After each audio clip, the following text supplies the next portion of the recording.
Oh, hi, strangers. I didn't see you there. This is Krista, and with me is Krabby Pants Kurt. Hi.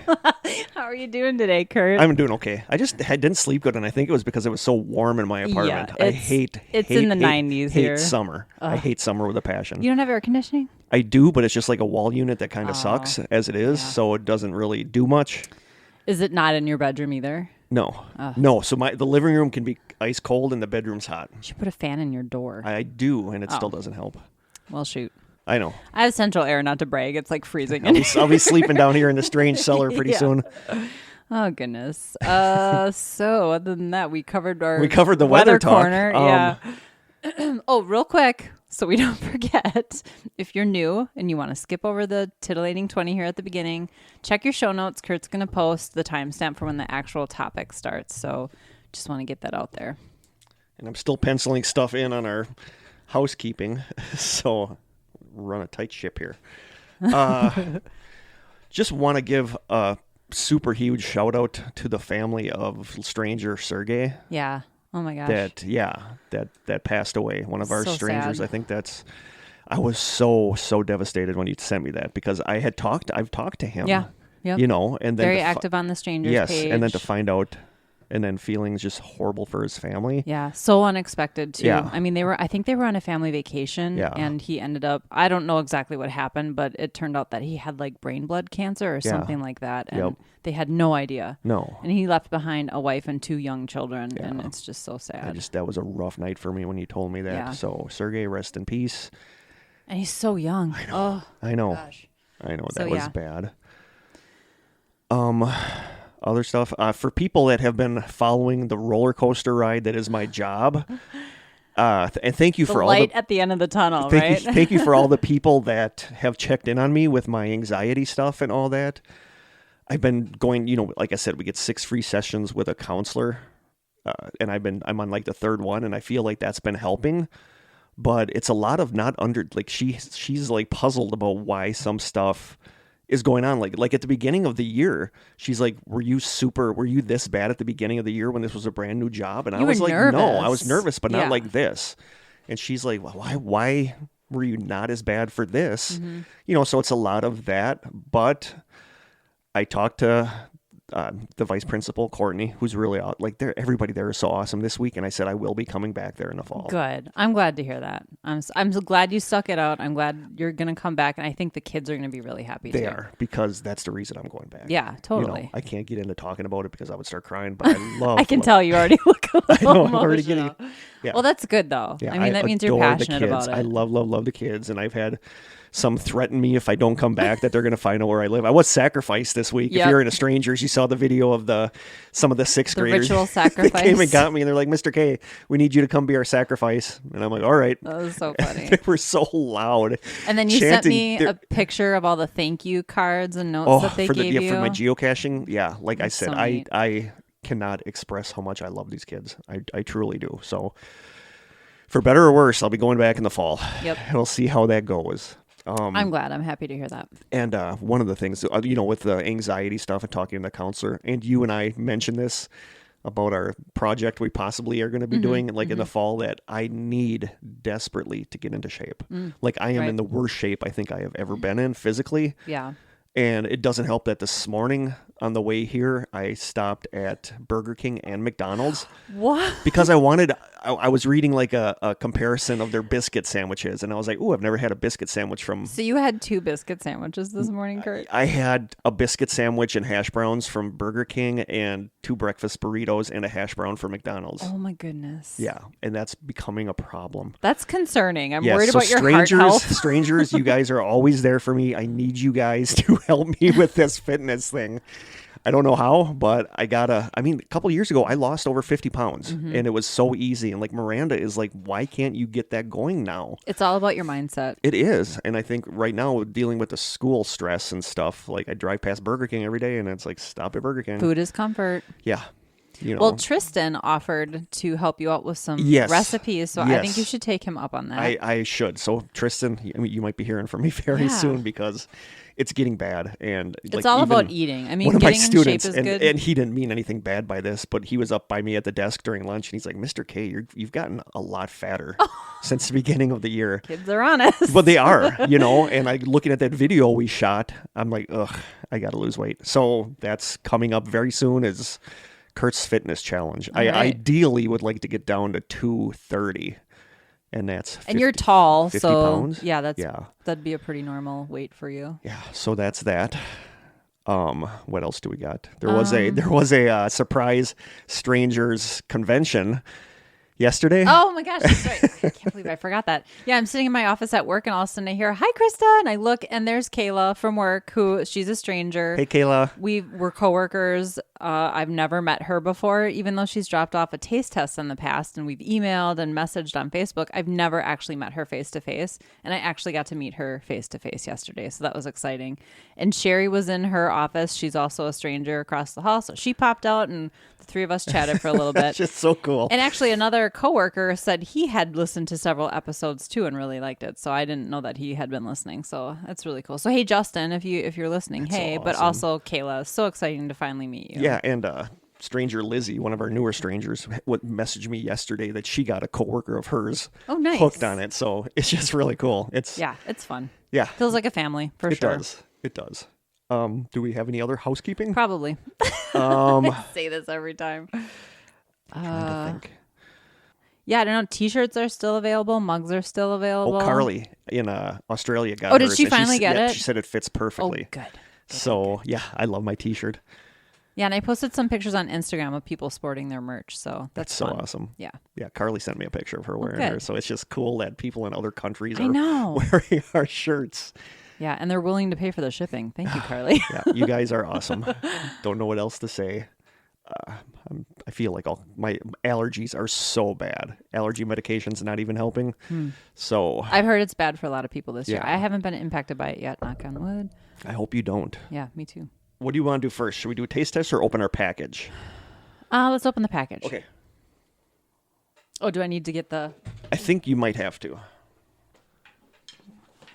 And this was sent to us by our longtime listeners, Whitney and Josh Carpenter. Oh, yeah, they're very long. And I think Josh also has a T-shirt. The one I'm wearing right Awesome.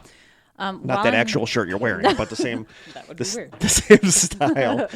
While I'm struggling to open this, I would also like to point out that we bought another magnetic whiteboard so that we can display all of our amazing listener gifts, and we're already out of room. It's already full. So we'll have to buy another one. And we don't want to stick tacks in anything, so we're trying to do all magnetic. Yeah. but There we go. Now we're getting somewhere. They said it's a bunch of like smaller things, I guess. So reach in and grab something. Demolishing this box. Because they've been doing like this whirlwind tour of the states, and they were in yeah. Roswell. Okay, that's which right. and they went to that little alien, which I am so jealous about because visiting there is on my bucket list.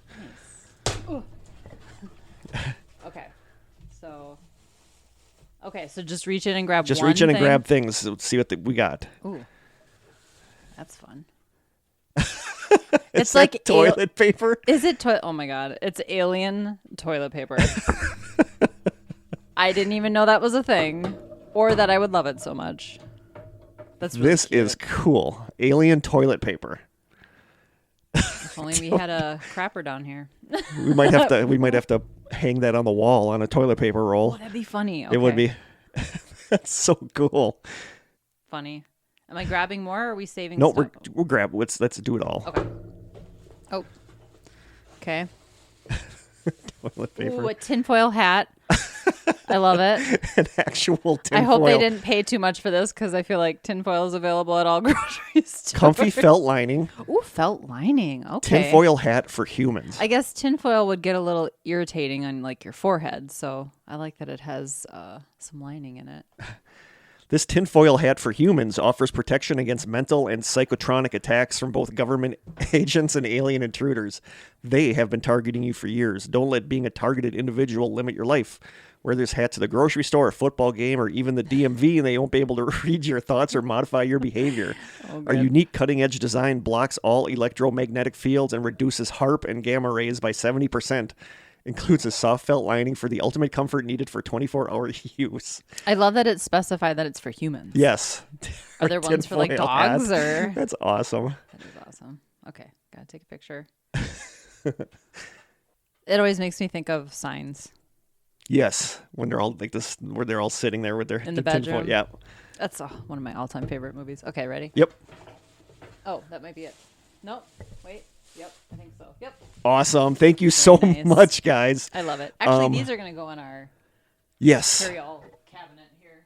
I mean, I wouldn't want to use even in an emergency. I wouldn't want to use that. That's too cool to. I wonder if they have that like at Roswell in the bathrooms there. Thank you guys so much for the awesome stuff. I have this annoying habit of carrying on a conversation when I'm like not anywhere near the microphone. No, so thank you so much, you guys. Yeah, so cute. I love it. Again, the fact that anyone thinks of buying us stuff while they're out traveling boggles my mind. Yeah, totally. Oh, and by the way, Devin, nice try. I'm not tasting crickets again. Yeah, we did. Well, we could take them. I mean, we could try. Kurt? Well, we'll save them for next time Devin is on, and he can preferred take the them. grub worms to the crickets because the crickets, their antennas will get stuck in your teeth. Yeah, there's just kind of gross. There's like legs and stuff involved. Yes. The larvae, at least, they were just like one little piece of indistinguishable, stuff. We're just gonna do one thing from the Norway. Yeah, let's do that. That is heavy. Holy wowzers! There's still a ton of stuff in there. Should I just reach in there and grab something? Grab something. I hear a bag. Laban. Den Original. So good. So sugary. That's English translation. A translation. Laban, the original.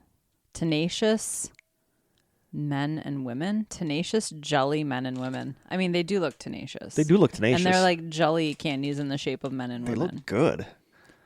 I think there's lemon, orange, apple. Oh. Here, do you want to read that little note on the back? Yep. I don't know if you can read it through the tape. It says, "Let us out. For Laban, tenacious jelly men and women, fun and play is the meaning of life. That's why they are not just waiting for the sound of the bag opening so that the party really can start. Don't be baffled if you hear cheering when that happens." That's what it says on the back. Okay. I'm excited to try these. So when we open the bag, there's going to be cheering. They are cute little jelly They are men. cute. They're like, they look like they're dancing. Why am I and opening stuff. it? Yeah, That's why are you opening it? That's not my Jeez, shtick. Kurt. Okay. Because, you probably would have been more efficient at it. Oh, Did you? look I didn't at take a picture. that. Hold on. They kind of look like, well, we'll Making see. it look easy. I did. I made it look easy. Like I do this every day. Or at least every other week. Ooh, they smell really good. Okay, ready? I'm going to grab... Look at how cute they are. They're really cute. Okay, I'm grabbing a green one and a red one. I can smell the sugar. I am going to grab a yellow one and a purple one. They're so cute. Wow, that's green, not so much purple. They smell real good. They do. Okay. That was like a horrible. What are you going to taste? They smell real good. Real good. Yeah, that was. I do have a degree in English, people. Ready? Which one are you tasting? Yellow. Okay, I'm going to taste green. Okay. Go. Oh, sugary. Mm-hmm. Wow. Oh. I mean, they taste like a gummy worm, but I feel like the texture is better. Yes. Gummy worms are really like a jaw workout, at least. These are really good. Yeah, they are really good. I ate the torso. I'm going to eat the bottom half. Very good. I really like these. So do they have different flavors? Mm-hmm. Okay. There is So what is green? I guess we can't really tell. apple, Apple. Oh. Does that taste like apple? lemon, apple, pineapple, raspberry, orange. I really like these. These might be one of the best like gummy candies I've ever eaten. I don't know that I can tell the difference between the flavors. Like the green tasted just like the red. Yeah, But they're really good. they're either so way. sugary. Really sugary. Yeah, they're really good. And cute. I feel like the enjoyment factor comes from how cute they are. I'm gonna give. What are you gonna give that out of 10? I'm going to give it like an 8 because I'm not normally like a candy person. If they were covered in chocolate, I'd give it a 10. I'm gonna give them a 9. They're Okay. like darn near perfect. Not like shockingly sweet either. There's just enough of like a tartness to There's a them. lot of sugar coating. And that is really good.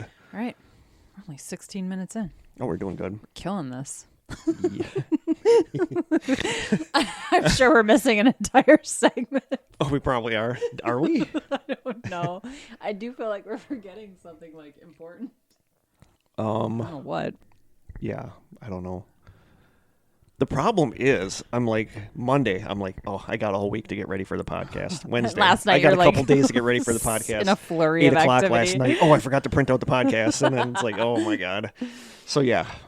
That's okay. If we cut the titillating 20 a little short, that leaves a little extra room for stories. And so. that's going to be part of the issue today that I was going to talk to you about. Oh, we might run out of time. Our usual 90-minute episode is 8 or 9 pages, sometimes 10.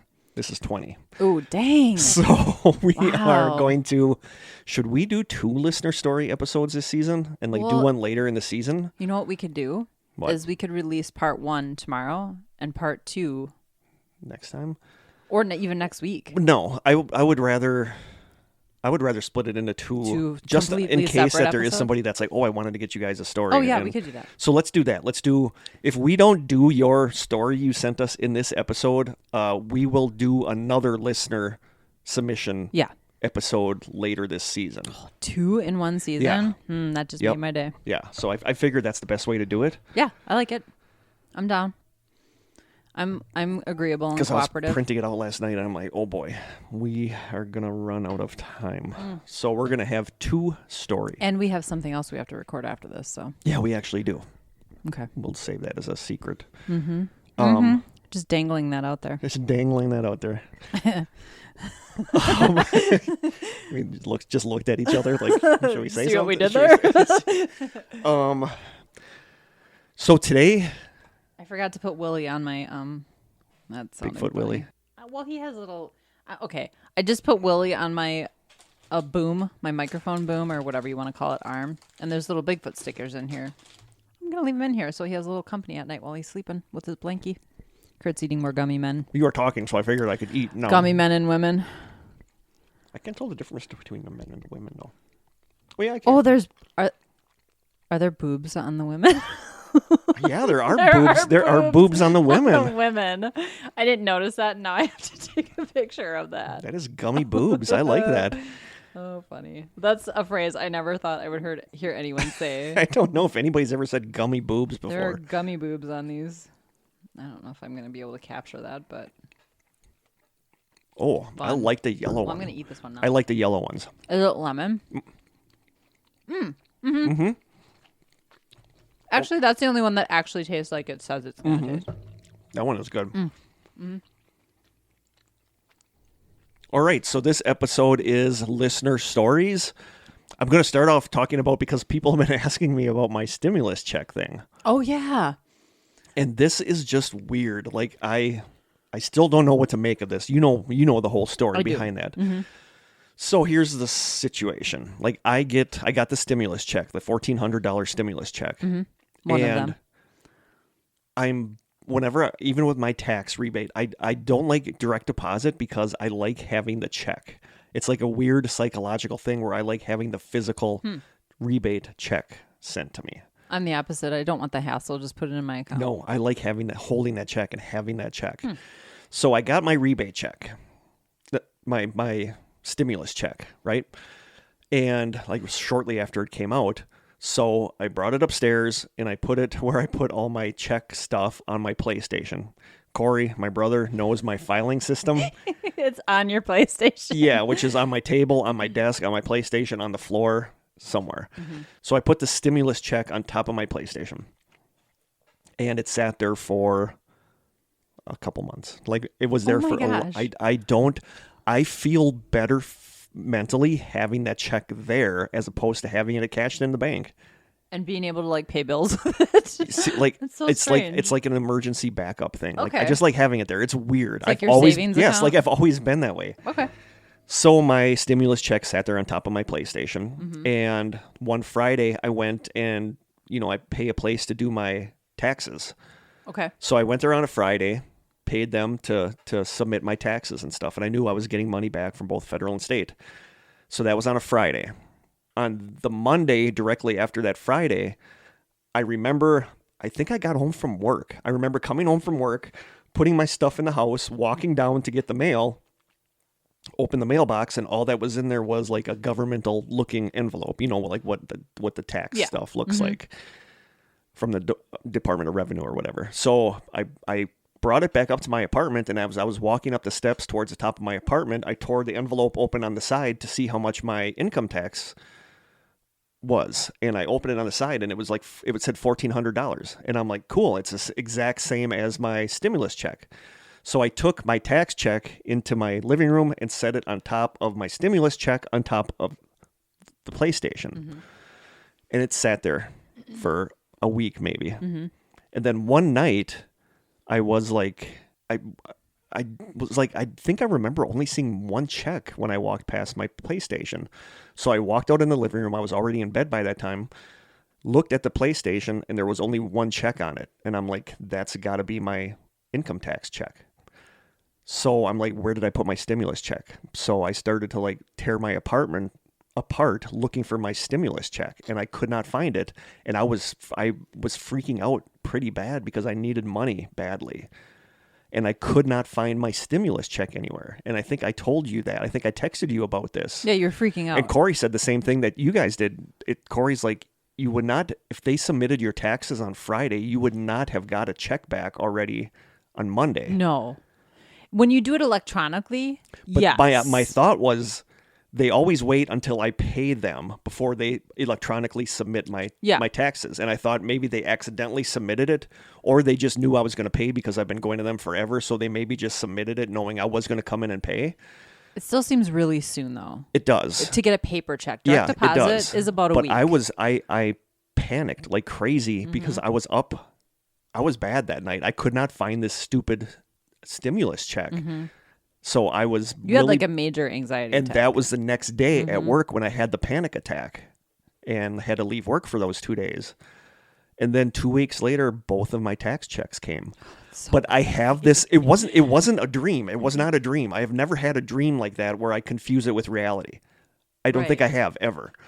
So it's weird to me that I have this vivid memory of walking down to the mailbox, getting this check out, opening it up, seeing it was $1,400, which was the same as the stimulus check that had been sitting on my PlayStation for quite a while. We got more than one stimulus check, though. But it was, but I mean, no, this was the same $1,400 stimulus check because the first one wasn't $1,400. I don't think the first one was $1,400.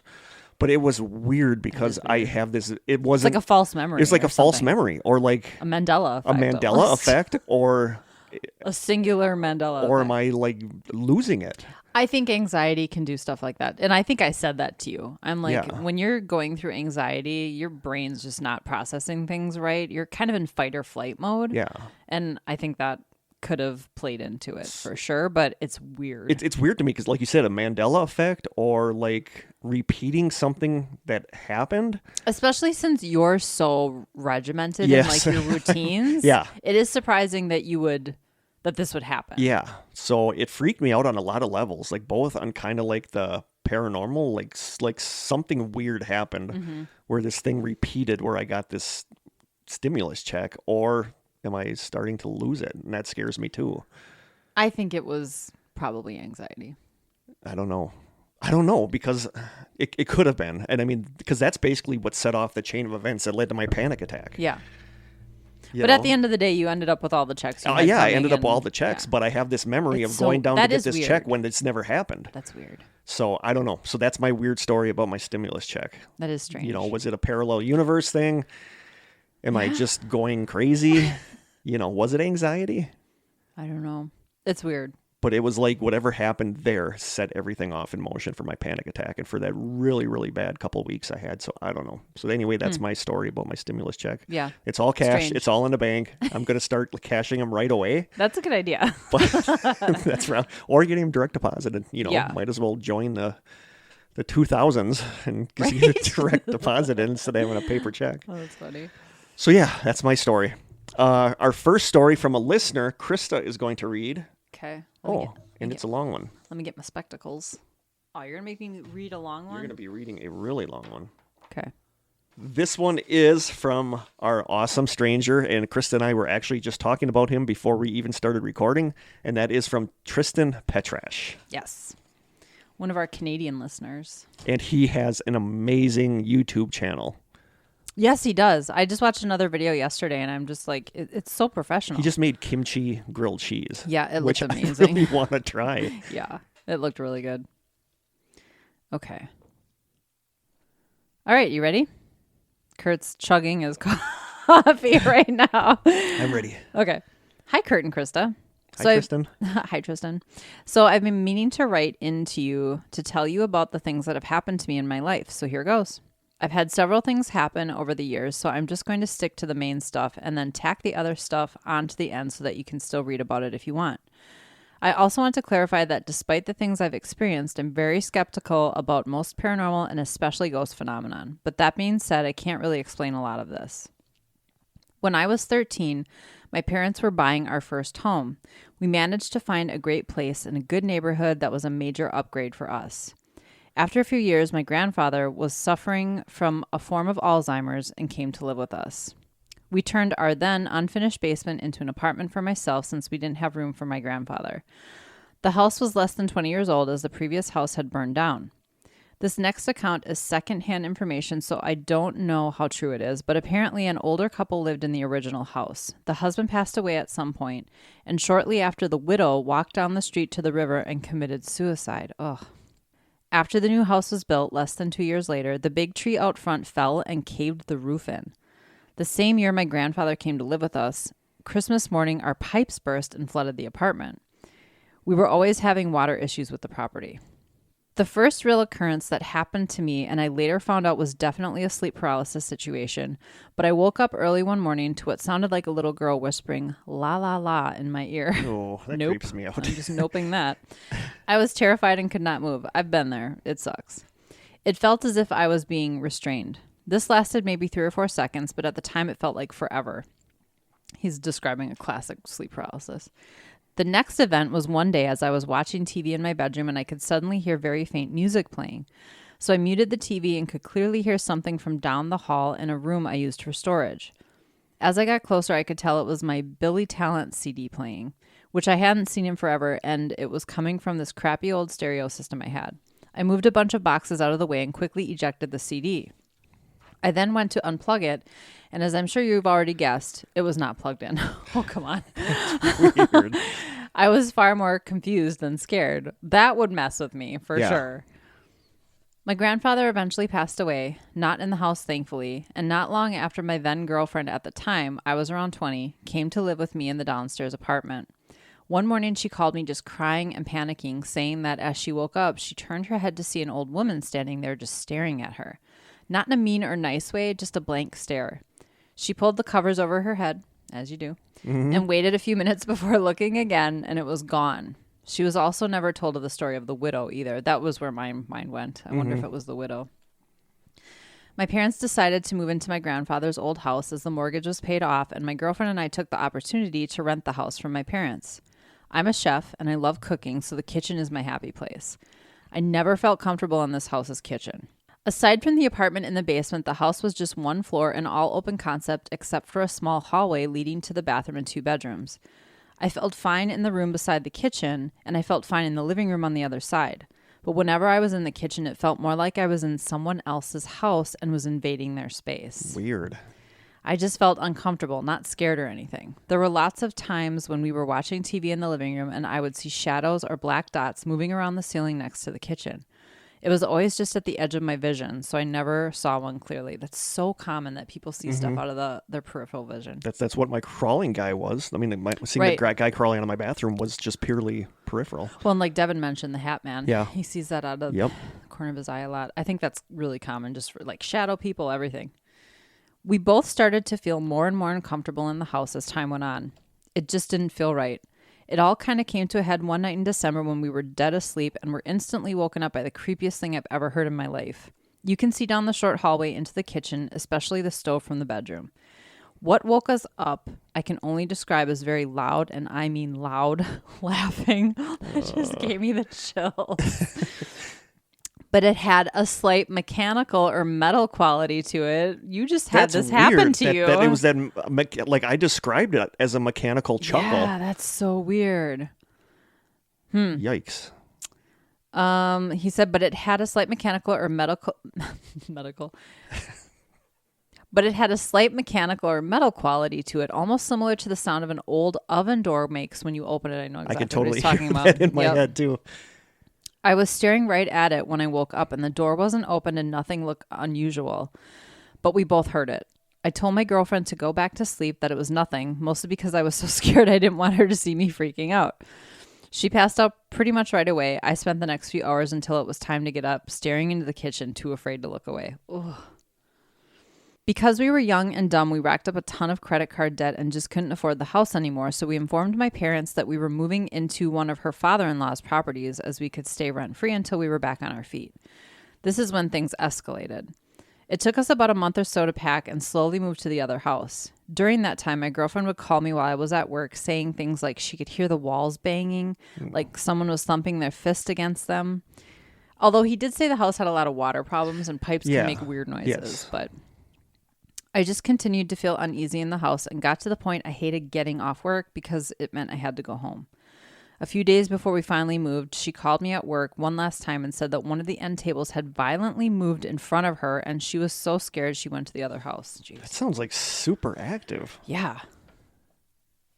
You would think that it would de-escalate if they were moving out. You know what I mean? Yeah. About a week after we moved, we still had some stuff in the basement we needed to collect, so we reluctantly came back one final time to grab our stuff. We walked downstairs and grabbed 2 or 3 boxes. We were there maybe 3 minutes, but in that time, the basement had filled with this thick, heavy feeling, like far beyond tension. I went to grab another box from further down the room, near the bedroom, and was just overwhelmed with a sense of someone being pissed off at me. That's really creepy. And I also hesitated saying that word because, I would legitimately be creeped out if we were investigating that place because there's so much like weirdness. Yeah, the negative kind of vibes. I don't like that. It felt like I had just broken into someone's house and they caught me. I looked at my girlfriend and told her, "F it, let's just get out of here." I left all the boxes there and never came back. Wow. My parents eventually rented it out to some people, and I heard that they had some weird stuff happen, but I have no specific details. They sold the house a few years later. I don't know what exactly happened in that house, and if there is a rational explanation, it's beyond me. But I will never forget what happened there, and to this day can still vividly hear that laugh in my memory. Wow. Really creepy. That is super creepy. So many people say, like, people who are into the paranormal, that they would love to live in a house that has activity, and I am the absolute complete opposite. I want my home to be my sanctuary where I feel safe and like secure, and I don't ever want to feel like there's something here with me that I can't as somebody see. that had stuff happen in that apartment, it was weirdly not super scary to me. I mean, the scratches on my body was when things started getting weird, but even seeing the dude crawl out of the bathroom, like none of that was like... It's weird. It's weird to me. It's like scarier for us. Yes. It's weird to... It's like when you're hearing it second from the person that did it. Right. Or experienced it. Yeah. When you're hearing it from the person that experienced it, it's almost scarier than when you are actually experiencing it, you know? Right. Because what I'm conjuring in my head is way creepier than maybe what you saw. I don't know. If that would have happened to me, though, I would have been terrified. You know, like seeing my guy crawl out of the bathroom or whatever. I love how he's your guy. It's my guy. Hey, it's my guy. It's my guy with the weirdly broken back and the scraggly hair, the flannel shirt. No, because it's, you know, I feel like when I explain that, you think of like a horror movie setting where it's dark and there's like the weird the music that always plays like during something scary happening. There's none of that. I think only the light of the TV and it's like flashing. There was nothing like that. It was like it would happen down here. Like if you and I just saw a dude crawl around in the morning, it would be like, I'd still be out of here. It's still weird, but it's not as weird as it would be happening like in a horror movie. Yeah. There was I don't remember what I was just reading, but it said when you're next time you're watching a horror movie and there's a scene that's really scary, like try watching it again later with the sound off. And it's just not as scary because of the the music set and the the mood. sounds, they set the mood. So Well, this is like you and I have been watching a ton of found footage movies. you know what I was it In a Stranger's House? Was that the one that we both said it was just that guy that was like sitting? Oh yeah, it was like in the scene UK in there or something. that really bothered, that like still kind of freaks me out, and it wasn't even like that weird of a scene, was when he's laying in bed and he hears like this weird, it's almost like a chant or Yes. like a musical something. It's like a chant and like a musical beat or something. Yeah. And it's getting louder, and he walks to that room, and when he opens the door, it all just stops. Yeah, that was one of the creepiest scenes Yeah, for me that, too. I think about that laying in bed at night, and that legitimately creeps me out. I'll get to something else that I keep coming back to that creeps me out at night too. But I've told Kurt that I can't watch a scary movie when it's light out because it has no impact on me at all. Like I even said I should watch this again when it's dark out because I bet I would find it a lot scarier. Yeah. Because I really do think that makes a difference if you're in a dark setting. Yeah. The sun's shining in my living room. It amazes me that movie, I think it's called In a Stranger's House, and Leaving DC. Oh, those are both really good. Yeah, and it's like one person. Like it basically One actor. just one actor, and how they can make an effective movie. Yep. You know, so It's inspiring. it is inspiring. keep that in mind. So what I was going to say is, what was that other movie where they were running a haunted house? Oh, Hell House Limited? Yeah. So the scene that I unfortunately end up thinking about when I get up at 2:00 in the morning to go to the bathroom in our dark house is when that guy is in the room and he sees the girl sitting against the wall. Yeah, that one was rough. It is so I was reading creepy. reviews about that, and they just said, you know what's going to happen. You know the it's guy coming. pulls his Yes. his cover up over his head, and then he looks back, and the girl's turned her head to look at him. Oh my God. And then he pulls the cover back up for a long time, Really and long you're time. just building attention because you know it's coming. As soon as he takes the cover down, she's going to be right there. Doesn't Yeah. matter. It still Yeah. scares the bejesus out of Yep. you. And her Yep. eyes are okay. Anyway, Yeah. that's for the Patreon that we keep talking about. And there's that scene, and was it that one? No, that was the Goji Haunted Asylum. The one scene that people say is either laughably bad or people say is scary as hell, where the girl is outside with the other girl and she turns to talk to her, and the girl just starts like this gibberish, just Yeah. weird gibberish in her That was eyes. creepy. That creeped I me thought out. it was creepy. That creeped me out. How do we got off topic here, but anyway, We digress. Tristan, that was awesome. Yeah. We Anyway, yeah. we have And there's more. There is more from Tristan, other stuff, but we're going to save that for the next listener stories episode. So we have We have because a I lot don't to get know through. how much we're going to have left. Okay. Because we haven't done this episode yet, obviously. So I don't know how many stories we're going to have You're not a left. fortune teller. And so, Tristan, thank you so much. That thank you. gives me the heebie-jeebies. Totally. Like, it was weird because I don't remember reading his stuff about the mechanical Yeah, that sounding stood laughter, out. but that's what I heard by my bed kind of that day. So weird. I wonder if other people have heard that. I don't know. So, Tristan, that was awesome. Thank Maybe you. that's a phenomenon we're not aware of. And you know what we did totally forget? I put the pickle candy on top of my coffee just so I would remember it. Okay. What did we forget to do at the beginning of the episode? The very first thing we always do. I can't remember. Shout outs to new strangers. We Oh, did not, dang. we did Wow. not do it. Oh, we're terrible. While we were reading that story, I got a notification that we had a new stranger I saw join. that. Yeah. And it's like, oh, we didn't even. Should we do it at the end of the episode? We can do it. Should we do it at the end of the episode? Yeah, let's do it at the okay. end. Be weird to do I'll it put now. it in the description for the episode that we do Okay. shout outs at the end, but we totally. Sorry. This is an aside, might even edit this out, but one of the things that my counselor wants me to do is carry a little notebook with me called like my stress journal, Okay. where it's going to have like little things that I can look at to like remember, Ground like just you. breathe. And one of the things I'm going to do is have like my students, because some of my students are super artistic, have them just draw something in there that's for a me good that when I idea. look at it, it'll like Calm you. calm me down. But I decided during you reading that I'm also going to make like the back section, remember to put this in housekeeping, because stuff pops in my head during the week and I'm Oh, like, we need to yeah. talk about this. And then we forget. So I'm going to jot it down so we're better at remembering housekeeping. Or we forget entire regular segments. Well, like I wanted to thank Brian and Lauren for having me on their podcast, Transatlantic History Ramblings, with funny. Neil. I love Neil Story. Yeah. Like seriously, I adore the man. Like he is so knowledgeable and so awesome. And we did an episode about black dogs. That's like a common thing in England. And I told you that we talked a little bit about how it's almost. There's similarities between the Hat Man or Shadow People and people seeing this black dog. Really? Yeah, and then at the end of us talking, Neil said that we should just go back on there and then, He wants to have a segment about Slender Man. Okay. And then I would talk about the Hat Man. Yeah. So we might do that. Nice. But you got to come on. Okay. Okay. You just did your shout out. See? Okay. Thank you so much, Brian and Lauren.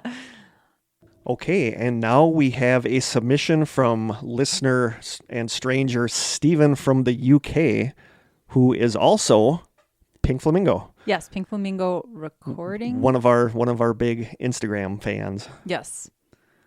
I want to get it right. Pink Flamingo Yeah, Music Production. He just started a podcast of his own. Yep, it's called Haunted UK Podcast. I have not had a chance to listen to it yet. I haven't either. But he did submit a story and a couple of Voicemails, I believe. Well, they're not voicemails. They're actually, he gave them us MP3s in his Yes. Dropbox. Yep. But he's like got a professional recording studio, so you can imagine the quality of this stuff. Yeah. So he, probably better than ours, huh? But he sent us a story here about like Woodbridge and Bentwaters, which is in the Rendlesham Forest area. Yep. And we had an episode about the Rendlesham Forest UFO sighting. This is kind of a follow up to Yep. that. So this is from Stephen from the UK. You probably know this already, but I'll briefly go over it. RAF Woodbridge was a joint base with RAF Bentwaters, and I think that stands for Royal Air Force. I think believe, so too. That's what I thought. which operated as twin facilities from as early as the Second World War. USAF tactical squadrons regularly used both bases to launch operations from, as well as landing and repairing damaged aircraft. The entire area of Suffolk and Norfolk, I'll say Norfolk, contained many high-security bases which were involved in operations all over the world, especially in the Iraq wars. B-2 stealth bombers were regularly launched from these sites as part of tactical bombing strikes against Saddam Hussein's military. What many people never realized was the fact that these bases also held up to 1/3, and sometimes more, depending on the minutes of the doomsday clock, of the entire of the United Kingdom's nuclear weapons. Motions in the doomsday clock also influence the movement of nuclear weapons, and this is worldwide. This was one of the main reasons why the Rendlesham/Woodbridge/Bentwaters incident was taken so seriously. It went all the way to the UK government House of Commons, where it was debated by MPs as to the validity of its threat to national security. It also went much higher. RAF Woodbridge and Bentwaters were decommissioned between the late 80s and early 90s, with staff and operations redistributed to other sites or shut down entirely. This is where the story starts. 2 RAF personnel, who will remain anonymous due to the possibility of them either still serving or having family serving, were being reallocated to bases in Scotland along with their families. They both decided to make the trip to Scotland altogether, but wanted to go back to RAF Woodbridge one last time to say goodbye. They parked at the gatehouse and left their families to wait for them in their cars. The officers informed the gatehouse security staff of their intention to take one last look around before they made their way to their new detail in Scotland. Security staff asked them for their IDs and let them onto the base, but warned them to keep clear of the missile silos. Both officers admitted that being told not to do something resulted in them doing the complete opposite, so they went straight for some of the missile silo locations. Naturally. Yep. I don't blame them. Upon reaching the destination, they were immediately and quite forcefully apprehended by American Blue Beret Special Forces. We're talking face down on the tarmac with boots on their heads and rifles pointed directly at them. After answering a barrage of questions, including, why were you at the silo sites? Who gave you authorization to enter this restricted area? And most strangely, what have you seen? They were taken to a hangar building for further interrogation. After being heavily questioned for almost 2 hours, they were released and allowed to continue on their journey. They were warned, however, that their new base commanders would be informed of this incident and any actions taken would be fully supported by American Department of Defense and the United States Air Force. Wow. Dang. They're not messing around. No. This incident alone raises many questions to this day. Why the secrecy when the base had been decommissioned? Why had American Blue Beret Special Forces been stationed there when all nuclear weapons would have been disassembled and moved years before? Either moved to new locations or deactivated at a secure location. Why were the missile silos off limits? It's common knowledge that whatever the UFO crafts were, they were buzzing the missile silos when the incident took place. What was being stored in the missile silos? A downed UFO, an exchanged UFO, an experimental aircraft? This incident is still being debated at the highest levels even today. It's a mystery that still remains largely unsolved. I count myself as being one of the strangers and have had great pleasure in listening to the Strange Sessions podcast. If you decide to read this, then great, but if not, that's no problem. We read it. Keep up the great work, and if you'd like more true, real-life factual stories, then I'd be happy to send more. All the best, Pink Flamingo. Sweet. So thank you so much. Yeah. That's like the whole Rendlesham Forest thing is crazy, and I agree with him. I mean, if there's supposedly nothing there, why the blue berets? Why the what have you seen? Like, there's something there that specifically is strange. Yeah. What have you seen? There's something there that they did not want them to see. And it's true that when the Rendlesham Forest thing was going on, that the crafts they saw were like buzzing the missile silos. Like, they were interested in something that was there. Yeah. So I don't know. That's just really, really fascinating. It's cool to get another perspective on it. It is. So thank you so much for sending that Pink Flamingo. Thanks, Stephen. We'll play one of his voicemails a little bit later in the episode. So cool. Thank you so much. Our next one is from Stranger Annie, and she sends, "Hey, Kurt and Krista, I have been meaning to email you guys. I forwarded this from our last email exchange to help jog your memory of me. Definitely no worries if you don't remember me, though. Of course I did. I'm not really on social media much. Not a bad idea. So I know I miss out a lot on the Strangers group, but I listen to y'all religiously. I have even listened to a number of episodes multiple times." Aww. Like, so many people have, and that just floors me. Me too. You know, I listen to them when I edit, and I don't listen to them ever again. Like a lot of others, the missing 411s are some of my favorites. Generally speaking, I'd consider myself a skeptic, but I also know the world is a mysterious place, so it's fun for me to sometimes suspend the skeptic side and just get lost in the strange. I love that. Yeah. Anyway, I wanted to email for a few reasons. First, I wanted to know if you're still planning on doing the Strange States episodes. If so, I might have something to send you guys from my home state of Washington. It would be a great state to cover. Lots of spooky stories and Bigfoot sightings for Krista, too. Yes. Another reason I wanted to email you was to share a little personal spooky story that you are free to read on the podcast. It's nothing too crazy, but just spooky enough to be strange. Here goes.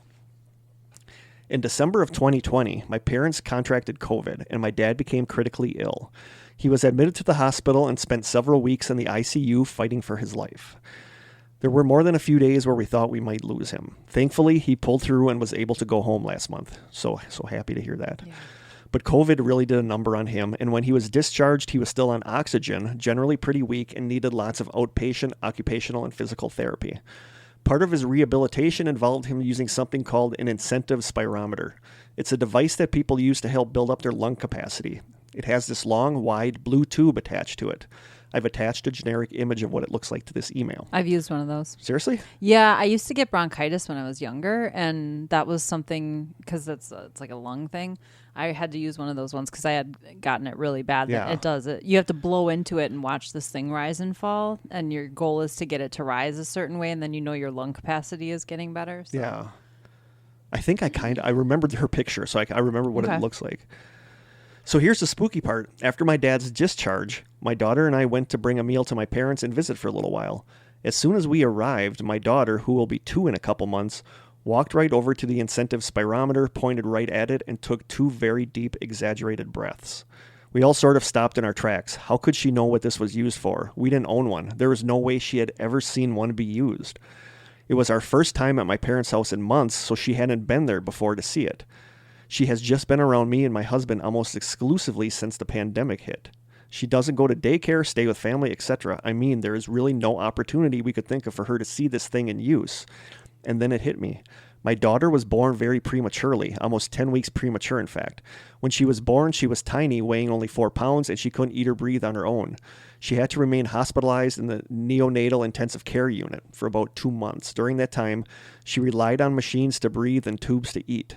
And those breathing machines she used as a tiny, tiny little preemie baby, well, wouldn't you know, they also had a long, wide blue tube similar to the incentive spirometer in my parents' living room. That's weird that she would have that memory. For being, a premature little baby? Yeah, I don't know. I don't know either.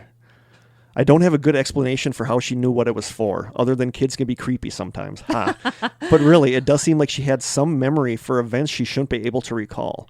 My family thinks it was her way of telling her grandpa that he would be okay, that if she can do it, he can do it. All he needs to do is just breathe. That's sweet. That is sweet. So that's my story. Hope you guys like it. Keep doing what you do. You've got a solid fan base going. Yes, we are fans. And I can't tell you how much we love when a new episode drops. I feel like I went through some mild withdrawals waiting for the season to start. Seriously, though, you have become one of my favorite podcasts, maybe even my favorite when I think about it. I know others have said this, but it really does feel just like I'm hanging out with a couple of friends during your show. You have such a comfortable air about you, and you make the listeners feel comfortable and included. Aww. Your podcast was actually one of the few that I listened to as a way to cope during the time I spent in the NICU with my daughter. You guys helped take my mind off a lot of really hard stuff, and you brought me considerable comfort during a time when I needed it most. I can't thank you enough for that. Aww. Wow. I'm gonna get teary. When life gets back to normal, if you ever find yourself in the Seattle-Tacoma area, I'll buy you all a beer and give you a tour of some of our most haunted spots. Krista is on her own for Bigfoot hunting, though. I'm not trying to end up in David Paulides' next book. Stay strange, Annie. Oh, thank you so much, Annie. Yeah, I love how she's like, and yes, we are fans, because we're so reluctant to use that I word. know. I used it earlier. I think I said fans, and I just cringed when I said it because I just don't like it. But yeah, that's so strange. Like, how likely is it that she would have that memory still? I don't know. I mean, interesting. I think I told you I have that weird memory thing of me where my mom was rocking me, and I was a baby. I was like a literal. I think I've talked about this on here. I have this memory of my mom rocking me in a chair, but it's like I'm standing in front of the chair watching? Her rock me. Oh, interesting. But I was a baby, but I was older than... It wasn't Corey? Are you older than Corey? Yes, but it wasn't Corey. It wasn't me. a memory of you watching her rocking Corey? No, it was me, because Corey hadn't been born yet. Interesting. Yeah, and... I don't think you've ever told me this. I think I talked about that on here, that I had this... Really? I have this weird memory, and I can see the room. I can see where my mom was sitting, and I can see me standing there watching her. Weird. And... Like your future self? Almost? No, I was still a kid in my memory. Remembering it, it wasn't like my future self, but I was still a kid, but I was watching my mom rock me as a baby. That's so strange. Maybe you had an out-of-body experience. I really don't think it was Corey, because I think this was before Corey was born. And, but even at that, I was a pretty big baby when my mom was rocking me. So not like this. I mean, if this was a premature... Right, a preemie? Like, she should have no memories whatsoever of... I don't know. The breathing apparatus. Yeah, that's strange. It is really strange. Yikes. Yeah. It's cool. It's cool, but it's like, it's weird. Like, I can't understand how that would work. Right. Wow. Thank you for sending us that, Annie. And so honored that we could provide, comfort. Yes, any kind of comfort for anybody. Okay, this next one is from Brian. Hello, Kurt and Krista. Hey, Brian. You guys are my favorite podcast to listen to. I love the stories and decided to share my stories with you. Sorry for my bad grammar and writing. That's funny. My first experience happened when I was in the 7th grade. I was playing football and was blindsided where I lost consciousness and had a bad concussion. While in the hospital, my whole family was there and they took turns staying in the room with me that night. My grandpa was by my side. I fell asleep about 6 p.m. and woke back up at 10 to my mom and brother entering. I told my mom that my grandma, my mom's mom, came to me and she was rubbing my head telling me everything is going to be fine and she will be by my side until I get better. My brother started to cry and ran into the hallway. I was confused. My grandma died when I was in the 4th grade. Wow. That day, my mom prayed to her to look after me. My brother didn't believe in anything like that until I told him that. Oh, that's interesting. That is. Wow. Next story. My family moved into a new home, and about 6 months there, stuff started happening. First, I was playing hide and seek with all my brothers and sisters. I was counting downstairs, and everyone was on the 2nd floor. I saw feet run past me while my head was in my couch, and I heard, "Ready," so obnoxiously. I'm like, "I saw you come down here. Come out." I searched for 5 minutes and couldn't find anyone when I heard "Ready" again from upstairs. I went up there and go, "Seriously, was anyone downstairs?" Nobody came downstairs. Everyone was upstairs, even the dog. That's weird. That's very weird. That's like, ooh, that's like creepy. like a kid spirit playing with them. Yes, mimicking or something. Yeah. After that day, you don't like the mimicking. Blah. After that day, my whole family, except my dad, would see a little girl in a white dress run around and play with my little sister's toys. Yeesh. She would appear and disappear. This went on for months until one morning my dad was disturbed. He said he was using the restroom when he thought he saw my sister on her dresser playing with toys. When he leaned in to yell at her, there was no one there. She seemed nice. There was never a bad feeling until one night in the attic where my two brothers and I slept. My brothers and I are separated in different beds. I had this weird, overwhelming feeling come over me. As I was tossing and turning, I felt my right foot feel as if someone grabbed it and pulled. That's a nope. Nope. Nope. I was halfway off my bed, and I jumped and ran across the room, terrified. That night, my brothers and I all slept by each other, not leaving. That was the only aggressiveness we experienced from that so-called little girl, and it happened right after I searched the area and address to see if anyone died and if there was ever a little girl that went missing in my area. Lastly, my dad and stepmom had 5 kids, and my dad and mom had 3, so there were 8 kids in this tiny house. One night, my dad and stepmom went out. I can't remember for what, but I was watching everyone. It was about midnight, and my little sister, who was only 5 months at the time, was screaming and crying, so I ran into the room to find out what was going on. As I entered the room, the crib was to my right, and there was this figure with a weird animal shape I can't explain over my sister's crib. That is... I don't like that. Heebie-jeebie stuff right there. That's one of those things that's going to end up popping back into my head tonight when I'm trying to sleep. Oh, wait. It turned and looked at me, had these bright red eyes, and leaped to the ground and looked like it was squatting, low to the ground, moving slowly to my left. Oh, no. I'm on the nope bus for that one. Yeah, I'd be like, I'm not babysitting ever again. No. I was terrified. I hit the light switch and the whole figure was gone. I then ran to my sister, grabbed her from the crib, and went to the living room. Those eyes were so bright and looked evil, and I can never forget what I saw that night. I don't know what it could be. It still gives me chills to this day. Same. Yeah. It's not just because the air conditioning's on Yeah, and I'm freezing. exactly. All these events happened between the ages of 8 and 14. I don't see things as much anymore, but I do get those weird tingly feelings, or if I walk into old places or even just weird areas, my heart will start racing and I get out right away. I appreciate your time and will be listening. Brian. Thanks, Brian. Wow, thanks, That's Brian. Creepy. Thanks for my nightmares tonight. There's something yeah, no kidding. There's something really creepy about, seeing children. You know what I mean? Yeah. Or hearing children, or because there's a theory that it's not a child, it's something else mimicking a child to gain your trust. I remember Barry telling us that at Vicky's at the secondhand shop that she told us, she said, whatever we think is not harmful there might not necessarily be as innocent as we're thinking it is.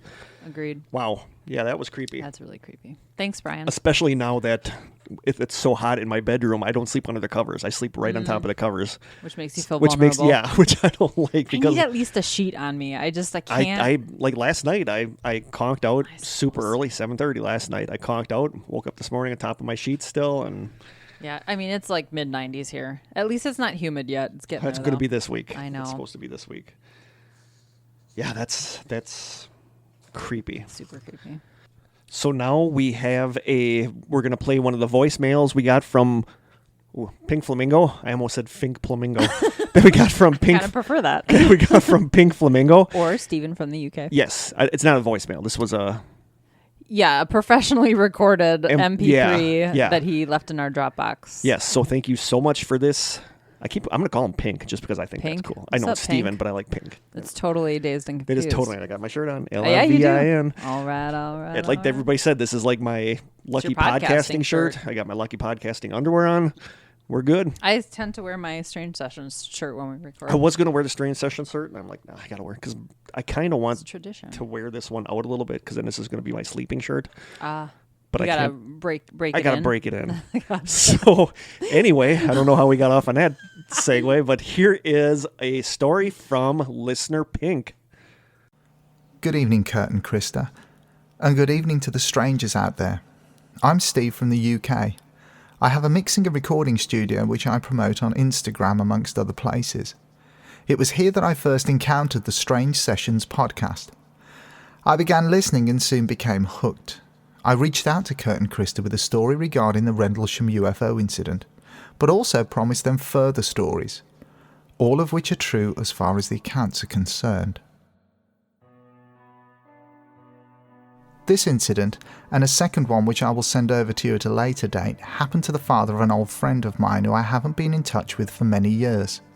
This person, who I'll call David, used to babysit for his aunt and uncle when he was a teenager to earn a little money. It was a Saturday night, and as usual, David's aunt and uncle would go to their local pub for a few drinks with friends. David got to the house at around 7 o'clock, which was in an area called Smethwick, and was welcomed inside and given a bottle of ale and a few cigarettes. He arrived in the middle of an argument between his aunt and uncle regarding whose turn it was to get coal for the fire. The house was a 3-bedroom, 3-storey Victorian townhouse, with 2 bathrooms and a coal cellar. Neither of them wanted to venture down into the cellar as they felt that they would dirty their clean clothes now that they were ready to go out. David told them to stop arguing, and he would go and get coal when the fire started to get low. His aunt and uncle happily agreed, said their goodbyes, and went on their way to meet their friends. Back then, TV channels were limited, so David would often listen to the radio after he had put the 2 children to bed at around 8 o'clock. This was the routine he followed on that Saturday night. As he settled into the armchair by the fire, he switched on the radio and tuned it in to receive some music. He opened his bottle of ale, lit a cigarette, and began to relax. After around 45 minutes, the fire began to die down. So David grabbed the coal bucket, which had a small coal shovel, a pair of gloves, and a candle inside. He put the gloves on, lit the candle, grabbed the bucket, and walked over to the cellar door, which was on the opposite wall to the fireplace. Now, most cellars in these types of houses had a set of stone steps which led down to a room roughly the size of the living room above. This was also a stone floor. There was a chute towards the top of the wall nearest the road which enabled the coal trucks to deposit bags of coal into the cellar. There were no lights down there, hence the need for the candle. David opened the door and walked down 3 or 4 steps when he stopped. He went completely cold, had goosebumps and a feeling of absolute terror and dread. The candle lit up the room quite well, and David could see that there was nothing down there apart from a pile of coal at the far wall where the chute was. Maybe that was the reason for the cold, he thought. The coal chute. Maybe the cold night air and the candlelight were playing on his mind. He descended down a few more steps but stopped again. Something was watching him. Something was down there with him. The goosebumps had now become worse and had travelled over his back and up his neck. He had to get coal to keep the fire going. He simply had to. He began to walk further down the steps when a long, loud, cold breath filled the cellar. David froze again. The feelings of terror and dread were now huge. David took a deep breath and hurried to the pile of coal at the far wall by the coal chute. He leant the candle up against the wall, quickly grabbed the shovel and began piling coal into the bucket. Then the faint laugh of a small child came from behind him. Then the candle went out. David slowly raised his head, stood up, and turned around. Everything was quiet, but so cold and so oppressive. He reached his hand down to grab the handle of the bucket. When he heard the laughter again, it was right in front of him. He could not take it anymore. He ran with the coal bucket across the cellar, up the stairs and into the living room. He spun around, dropped the bucket, slammed the cellar door shut and pushed the armchair up against the door. He stood in the middle of the living room trying to understand what had just happened to him. He went upstairs to check on the children. They were fast asleep. Safe. He went back downstairs and sat in the other armchair near the fire, shoveled coal onto the fire to get it roaring once more, then sat there smoking a number of cigarettes and opening another bottle of ale, waiting for his aunt and uncle to return.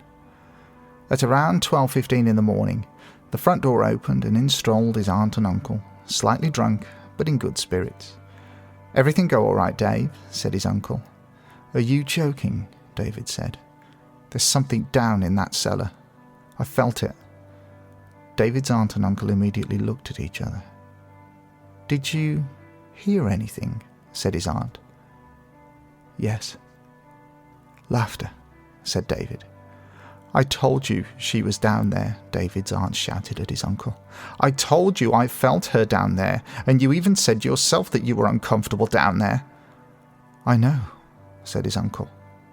I just didn't think it was real. If you both knew, why not say anything to me, said David. What's down there? Who's down there? The story retold to David by his aunt and uncle went like this. Around 20 years before they moved in, a family owned the house. A mother, father, and 3 children. 2 sons, aged 5 and 8, and a daughter almost 2. The father was extremely controlling, very bad-tempered, and also a drunk. He adored all of his children, but when the drink took control, he became a different man. His choice of punishment for his children when they were disobedient was to put them in the cellar. Alone. In the dark. On one particular night, he came home in a vile mood, drunk and angry. He settled next to the fire but couldn't relax as his daughter was crying upstairs. The mother tried to calm the girl, but the father had had enough. He grabbed the toddler and took her down into the cellar, climbed the stairs, and slammed the door, leaving her alone, in the dark, in the cold, and terrified. The little girl screamed and cried for what seemed like an eternity to the mother, but soon there was silence. The father, apparently grinning with contentment, stormed over to the cellar door and pushed it open. Not realizing that his little girl had climbed the stone stairs and was sat behind the door. The door pushed her down the stone steps and onto the stone floor. She died from her injuries in that very cellar. Apparently the family weren't charged with the crime. Not even manslaughter. It was most likely ruled as an accidental death. But David, his aunt and uncle didn't know the full outcome. All they knew was that down in that cellar was a little girl, still trying to get out. Well, there you have it. A story that has stuck with me for so many years. If you enjoy, I have more. Just let Kurt and Krista know, and I'll tell them more. And we'll get to that. And don't worry, the dogs will always be okay. Thank you so much for listening, and thank you so much to Kurt and Krista for your hard work and dedication. Stay strange, and good night.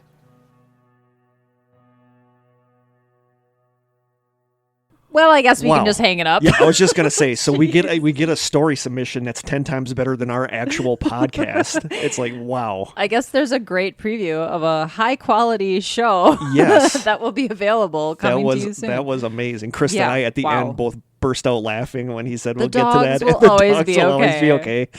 So that was a good story. Yeah, I mean, just the production quality is amazing, but the story was really creepy too. This will be our Again. last. This will be our last episode. We're done. Everybody We're that's just doing done. everybody else that's doing podcasts from ours are doing better than They're us. pulling so, us out of the yeah, water. it's been nice. It was a good run. Yeah. That was really creepy, though. We just got done saying how creepy it is to encounter kids in these sort of scenarios, and it's crazy to get the full story as of. lousy as it is to imagine somebody doing that to Yeah. punish. Oh my gosh! Yeah. I believe it. I've heard totally. I've heard similar stories Yeah. about people that did stuff like shut them in the basement with the lights off. Talk about trauma. Yeah. Jeez. So wow. Jeez. Thank you so much for Yeah. that. That was great. That was amazing. I mean, it was a creepy story Yep. and well told Yep. and very and entertaining. I believe we do have another one from him. We're going to do in our Yes. next listener. we do. So that was wow. Yeah. Thank you so much. I'm just going to read. Listener Nathan sent us a couple of them, so I'm just going to read like the first part, and then we're going to do one more, and then we're going to probably call it quits for this episode. And we already have a lot of stories for our next listeners. I thought we'd actually get more into this episode, but I feel like we're already running out of time. We're actually at 1 hour and 23 minutes, and there was a lot of time that you're going to edit out, but we still have to do song and all that stuff. So okay. we thank you guys so much for all these submissions. We're going to have enough for 2. Maybe we can eventually just do listener stories and nothing else. I don't know. You guys did so good with the stories this time. So we had 3 of them within the last couple days sent to us. So those are going to wait. We're going to do a couple more episodes in between, and then we will have another, like I was telling Krista, it's nice if something is going on when I don't have time to do a lot of research that we can do another listener stories. So you guys really stepped up. So thank you so much. And any stories left hanging out, we can just read at the end of some future episodes too. We don't want to exclude any stories. No, so we're going to get to all the stories you guys sent us, but it'll just be in a couple episodes from now, and it'll be another listener stories episode. So thank you. So this is from listener Nathan Ward. Okay. He says he's been a long time stranger, I think. Yes, he has. Okay. He says, "Hi again. I can't remember the exact order these occurred in. It was between around 2003 to 2006, I think. So I'll just put them all in and see what you think. So I'm only going to do like the first little bit." He says, "Background. My 2 friends and I, Paul and Steve," which I'm guessing is Steve. It's just S-T-E all the time. Steve. I think that's cool. "Paul and Steve, fresh out of uni, rented a uni." I love when people call college uni. So he's from overseas. Must be. Me and 2 friends, Paul and Steve, fresh out of uni, rented a 3-bedroom house together. We were at an age where it was party time all the time. I remember that. So I'm sure our neighbors loved us. Sorry, neighbors. The upper floor had 3 bedrooms and a bathroom. I've attached a very rough room plan. And the ground floor had a living room and a dining room that was open with a separate kitchen. So his first story is called 3 Knocks. With 3 of us sharing one bathroom that had no lock. Ugh, I would hate that. I have to have a lock on a bathroom door. I just hate the idea of sharing a bathroom. Well, that too, but bathroom doors without locks are like a no for me. With 3 of us sharing one bathroom that had no lock, we got into the habit of knocking on the bathroom door if it was closed and asking if anyone was in there. If there was, that person would just reply, "Yep." So we got used to doing it. Eventually, we won't even ask the question, just knock and wait for a yep. All these instances happened late at night. I remember it being around 2 a.m. First instance, I was in the bathroom, heard 3 knocks on the door. We always seemed to do 3, so it didn't seem odd. I said yep, and there was no reply. I came out of the bathroom and noticed that all the lights were out, so no one else was up. I thought it was a bit odd, but assumed it must have been Paul, as his room was right next to the toilet. It never really occurred for me to mention it the next day. A couple of weeks later, Steve asked if someone had knocked on the bathroom door the night before. I said I hadn't, but asked him to describe it. He said he heard 3 knocks and said he was in there and didn't get a reply, but he did not hear footsteps going away. I told him my story, and they were pretty much identical. We asked Paul about it to see if he was fooling around, and he said it wasn't him. I believe him because we did prank each other. I'll get to that later, but this wouldn't be the type of prank we'd pull. Finally, it happened a third time. This was around 2 a.m. Everyone was asleep. All lights were out. I was in the bathroom, and I heard 3 raps on the door. It sounded just like 3 rapping fingers rather than a knock, if that makes sense. That's creepy. That's really creepy. Where you hear like one finger going... I said, yep, no reply. So I thought, well, if someone's joking around, I haven't heard anyone move yet, so they must be at the door. So I yanked it open and no one was there.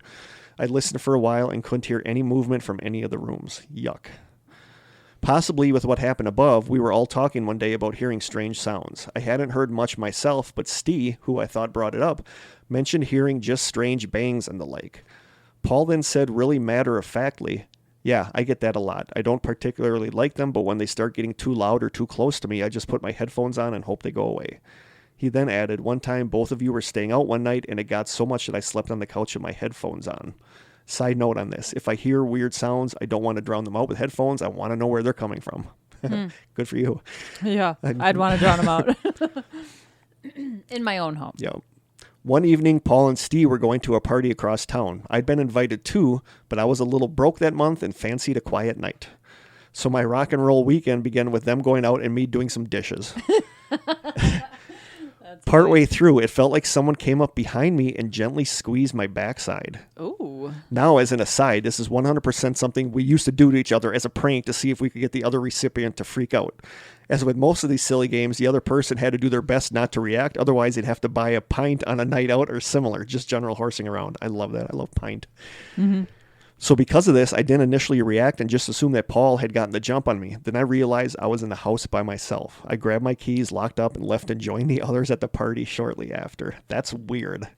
It's almost as if whatever is there has been watching them, and now it's mimicking what they do. And that's really creepy. We don't like mimicking. No. I'm freaked out by the rapping. And like he said, the really finger creepy. rapping on the door instead of like a knock. Again, the bathroom is a place where you're kind of vulnerable. And Yeah. it's the middle of the night. I don't like it. So yeah, he has sent us more, but we're going to save those for the next episode. Making a little stockpile for the next episode. I think we have more than a little stockpile. Yeah, we're going to be good. So now we have one from stranger Jana, who was nice enough to, when she signed her name, said, parentheses, sounds like Anna, because she knows how I am with names sometimes. So thank you, Jana. She's a very loyal listener, so that's awesome. She writes, Hi, Kurt and Krista. I have 2 weird short stories to tell you. Not sure they're anything supernatural, but they are creepy, and each only happened to me once and only in one specific house. I lived in a 5-bedroom house with my parents and little sisters. I was in my mid-20s. My bedroom was over a 3-car garage, and I always felt watched in my bedroom, in the house, and outside in the yard. Krista, sorry, I can see Krista out of my peripheral vision just shaking her head. Nope. I felt a presence in the room and was always slightly uncomfortable in the room. My cat would stare at spaces and spots on the wall often. I slept fine, though, most of the time. We've gotten a lot of talk about people... Their animals reacting to stuff? Narnia never really does that. I never see her like staring at something in the distance. Lucy barks at stuff, but I feel like that's Lucy. a dog thing. Lucy. She can hear a dog barking 5 blocks away that we can't hear, and she's answering them. She goes on to say, One night I woke up in the middle of the night and noticed that I felt really heavy, like something was pressing on me. And I noticed that the darkness right above my body seemed darker than the rest of the darkness. I could move, but I chose not to. I struggled a little bit to breathe, but was fine otherwise. It ended after about 2 or 3 minutes and never happened again. That's weird. That doesn't sound like sleep paralysis because she could move, but she was choosing not to. That's really weird. Another night, I woke up suddenly and rolled over to turn on the bedside lamp, and I turned the switch, but the light didn't turn on. I remember feeling uncomfortable and urgently wanting the light, but I didn't know why. Then I woke up and realized that I had been dreaming. I rolled over to turn on the lamp, and again, it wouldn't turn on. That's the worst. That's like a movie sequence right there. That is. I was still feeling weirdly uncomfortable and knew I had to turn on the light. Then I woke up, and this time I really did wake up, rolled over and turned on the bedside lamp, which this time came on. I have no clue what happened, but always felt that something was trying to keep me from waking up. Oh, that is creepy. It's creepy. Anytime I see Krista cringe during a story, I know she's creeped out. Light is very important to me. Like when I get up to go to the bathroom in the middle of the night, sorry, TMI, it's very dark. I take my phone and I use told me it that you to take light your phone. the way. And if, I don't. If it times out and I'm stuck in the dark, I'm like, turn on. I find the phone light creepier than... Really? Yeah. Than darkness? Yes. There's something like about the light. I don't know. I just find that creepier than darkness. As a quick aside, this happened the other night, and I finally saw 11:11 for the first time in my life. Yes, you did, and you sent me. Legitimately 11:11. Did you screenshot it? Because you sent it to did. me. Yeah, you sent it to me. It was very exciting. The first 11:11. I think I saw it when we were recording once, but it turned out the laptop time was not accurate, so I don't count that. That's awesome. You got your first 11:11. I did. And she says, thanks for reading. Love you guys in the podcast. Jana. Sounds Thanks, like Jana. Anna. Yeah. Thank you so much, Jana. Thank you so much for being such a creepy loyal stuff. listener. That Yes, it dream is. thing is like the creepiest. And it's like a dream within a dream within a dream. Within a dream, it's like Inception. Ugh. Yeah. Me no likey. No, that's weird. I don't like it either. We're going to end with a story from our long time listener, Jeremy Ryder. Yeah, he's been there from like the beginning. Jeremy's been, I think he was one of the, I should go back because I can go back and see when people joined the Strangers and see, because Jeremy's been there since the beginning. We love you, Jeremy. You're just awesome. Like Jeremy says, back in 2008, me and my girlfriend, now wife at the time, lived in an old apartment building. Our apartment was in the basement of the building and always had a creepy vibe to it. My girlfriend and I worked opposite shifts at the hospital we both worked at. I worked during the day and she worked nights, so our paths didn't cross that much during the week. On our bookshelf in the living room, we had a decorative candle that consisted of 3 candles and stones scattered in between them. One day I got a text from my girlfriend that said, "Why do you keep putting the stones from our candle on the couch cushions?" Krista just perked up. I saw Krista move.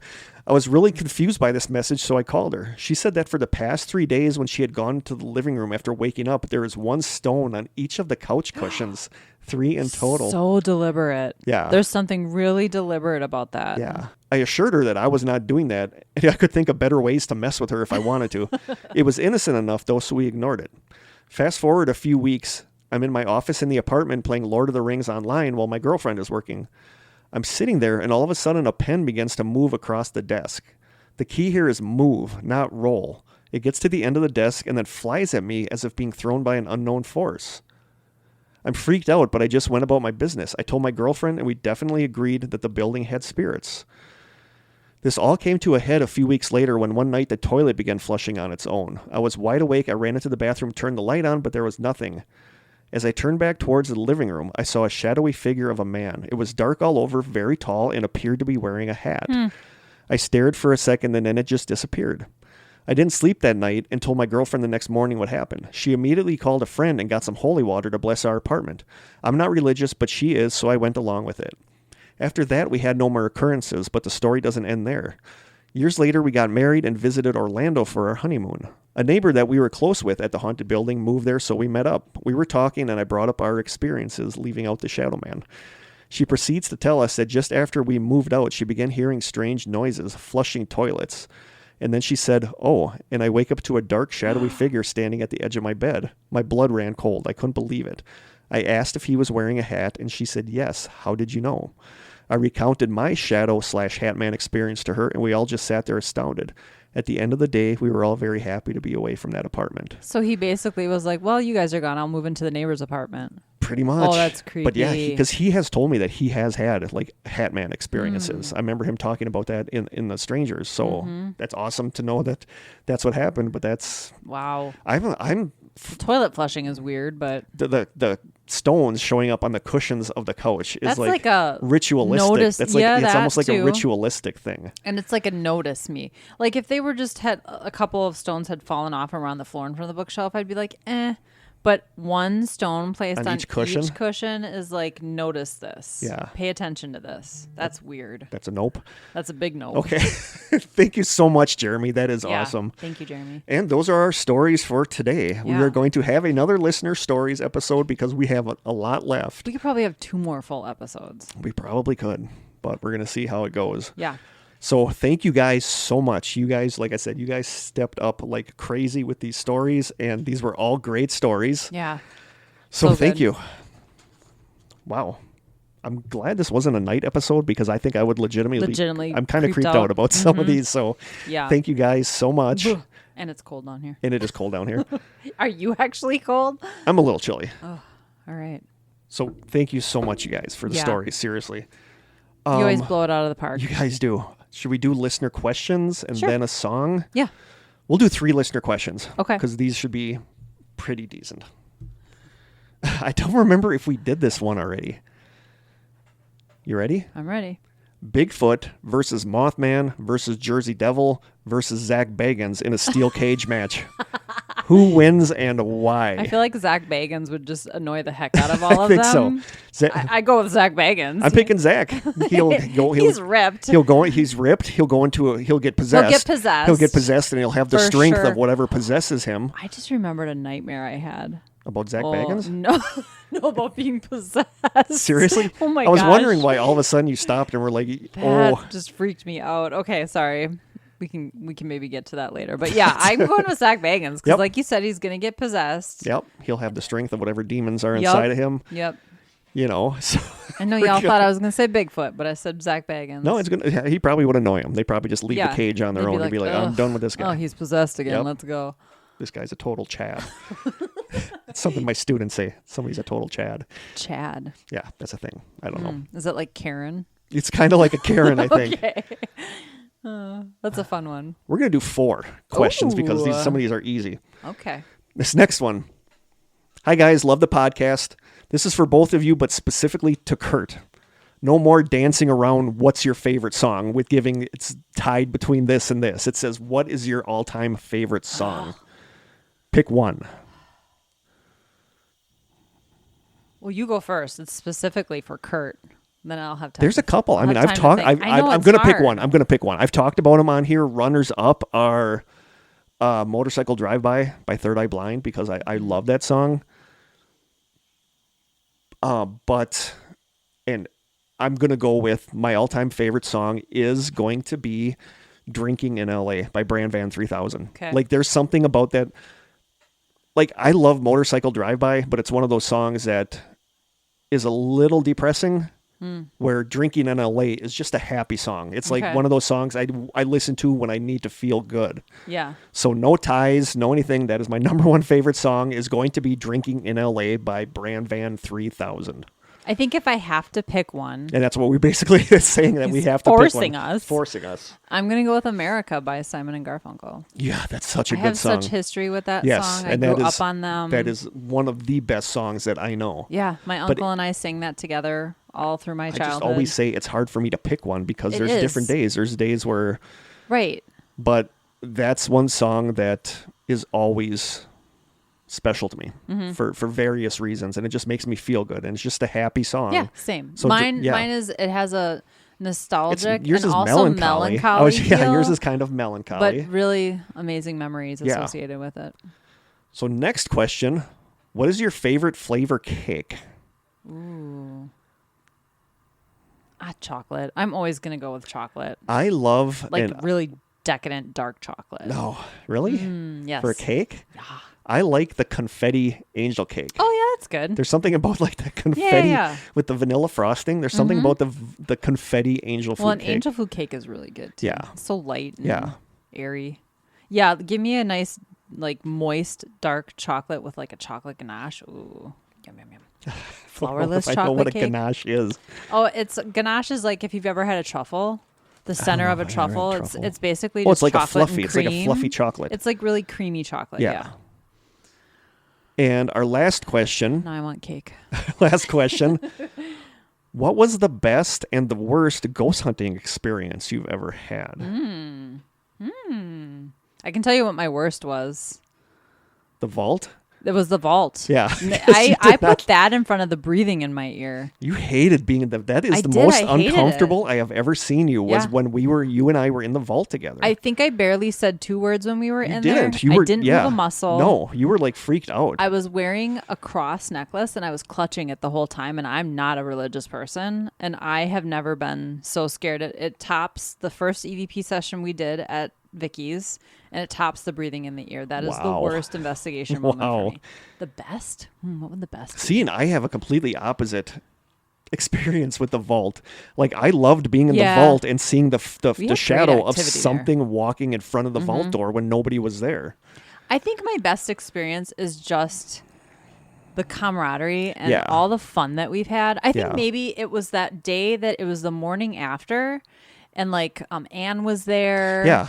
Anne Lemberger, and Yeah. like it was Barry, it was all of us, and it was the morning after, and we were all throughout Vicky's Yes. doing our little mini investigations. Yes. That's when I got like the The would EVP you wear it? with the fur coat. Yeah, and we were just we were having fun. Yeah. You know, it was just sort of like It was the like investigating, but typical- also hanging out with your Yeah, we were friends and just like hanging out. having We're kinda fun. shopping. I you always know? loved the morning after, and Me not too. just because Phil would bring us donuts and all that stuff, but Yeah. because and going to the coffee cup, and Yeah. yeah, I don't know, just great experiences in Stoughton in general. yeah, but we've had some of our most interesting, Yes, most eventful evidence. what would I say was my best? Your best was something at JFK Prep, or No, JFK Prep was cool. probably the place you went with Barry and Seeing the shadow person on the walkway, the Yeah. Ohio State Reformatory, I mean, that's got to be the like Mansfield Reformatory. Yeah. yeah, that was cool.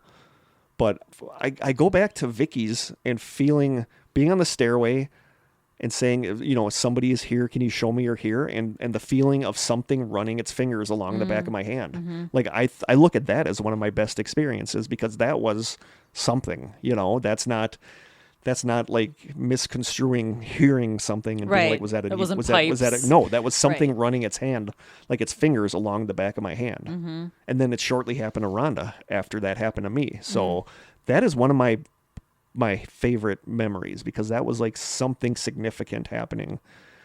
what was your worst? My worst, as far as like bad, like panicky type stuff, it would have been the feeling I had when we were at the Mansfield, being me, Barry, and Matt sitting up in the tuberculosis ward. Like we just, I don't remember if it was all of us, but I felt super uncomfortable. But also along with that is our EVP, our first investigation at Vicky's with the EVP circle, where we all felt, It was so dark and heavy. yeah, we It all really felt was. something came into the room with us, and Mark was feeling he was getting choked, and And then we always say that's when It was intense, that's man. when we wanted Barry to come back, because Barry's our go-to person for all this stuff. Yeah. And then she came, and then we did the circle and nothing happened. And she's like, these guys are fruitcakes. What a bunch of noobs. Yeah, that's what she was thinking. And then we tried it again later, and that's when her and I actually had to go sit outside because we felt so physically sick. Mm-hmm. And she's like, yeah, you guys were right. There is something there. But even then, I haven't had any legitimately bad experiences, Yeah, the vault felt negative to me, and that's Yeah. why I put it That there. is the most shook I have ever seen you in our lives. And I'm claustrophobic, so that didn't help. Yeah, We're in it a didn't vault for crying Yeah, out loud locked in a pitch dark. closed in a bank vault. So- A tiny bank vault. Yeah. It was not a big vault. No, not like a Mission Impossible kind of vault. It was like a No. tiny bank Right. vault. So good questions, you guys. Thank Yeah. you so much.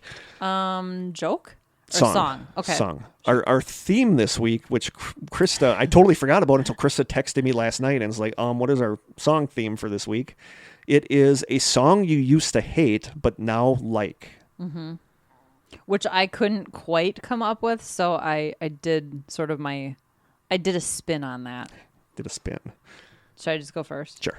So, yeah, I couldn't. I even said, Jim, can you help me with this? Like, you got to come up with a song that I used to hate, but I like now. And neither so one of you us dro- could you come up dumped it with on- you anything. dumped it on your hubby to I did. do. I Okay. delegated, but he failed. So instead, I came up with a song that I really like by a group that I mostly just can't stand. Like, I don't want to use the word hate because it's such a strong word, but I don't like any of their music at all. Like, none of it. And I even think the first time, so maybe this kind of counts. The first time I heard this song, I was like, oh, it's that band. And I just went to the next, change the station or whatever. And then I think at some point I wasn't paying attention and the song came on again and just played. And I'm like, oh, okay, I actually do really like this song. So it's the one song by this band that I like.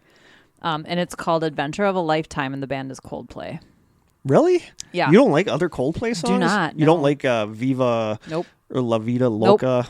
Whatever that one. Ricky Martin. That's Ricky Martin. Whatever that one song is called. It took me forever to find this because I don't know the names of any of their songs. So I was stuck listening to a whole bunch of like intros I don't to know all if their I songs. know this song. You would. If I'll I play heard it it? for you after. You Okay. would. Yep. But I like a lot of Coldplay stuff. I think his voice bothers me. Really? Yeah, he has a very distinct voice, and I'm just not. The music just doesn't speak to me. But I really like this song. Cool. That's cool. I'm gonna have to. Sorry check. to all the Coldplay fans. I think they have a huge following. Yeah, but it's just I'll not have my to check taste. that one out. Mine, I actually kind of had it in my head because during I do that trivia contest every February with some friends from the St. Cloud College. Yeah. Runs this 50-hour trivia contest. And because it's run by the college radio station, they ask the question and then you have music playing in between them asking Oh, yeah. questions. And they have it's either a 1 hour block or a 2 hour block for 90s music. And this song, this was never I don't think it was a huge hit, but it came out around the mid 90s, back when MTV used to still play music and VH1 used to play music. And I would watch, was it 120 Minutes? Or it was like an alternative, Yeah. but Is VH1 even around? I don't think anymore? so. I was Okay. actually trying to think of that too. I don't even know if VH1 is around anymore. But I used to watch like the 120 Minutes sometimes that would have like the alternative stuff. Yeah. And this song was played once in a while. And I hated this song. And I don't know why. I don't know if it's because of the thing at the beginning with the kind of like breathing or humming or whatever it is the girl is doing. But I hated this song. I think I know what song it's going to be. I would legitimately like shut this off when this song came on, and I hated it. And during the contest this year, you can't really shut off the station because you don't know when they're going to ask the next question. So the song is playing, and Is I'm it a listening female to group? it. No, it's a female singer. Okay. But the song is playing, and I'm listening to it. I'm like, this is a really good song, actually. And then You were forced to listen to it. yeah, and then like days after it, the song was in my head, and I'd be at work, and I'd find myself singing and humming the song, and finally, I'm just like, I bought it, I downloaded it, and now it's like one of my sing-along songs in my car. Oh, fun.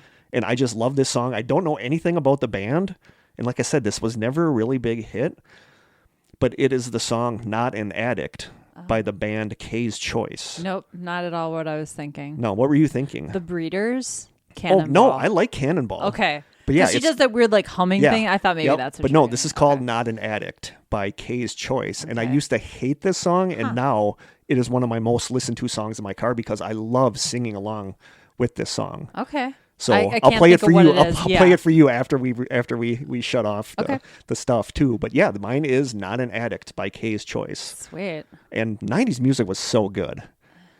What do you mean? It depends. Some of it was good. One of the front runners also for one of my all-time favorite songs is always going to be Hey Jealousy by Gin Blossoms. I love wow. We are going to have to talk after we shut off these microphones. I love the Gin Blossoms. Gin Blossoms. See, 90s music didn't do much for me, even though that was like, I was in high school. Foo Fighters?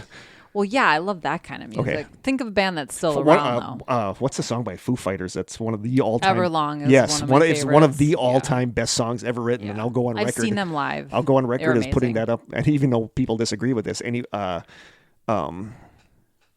Journey.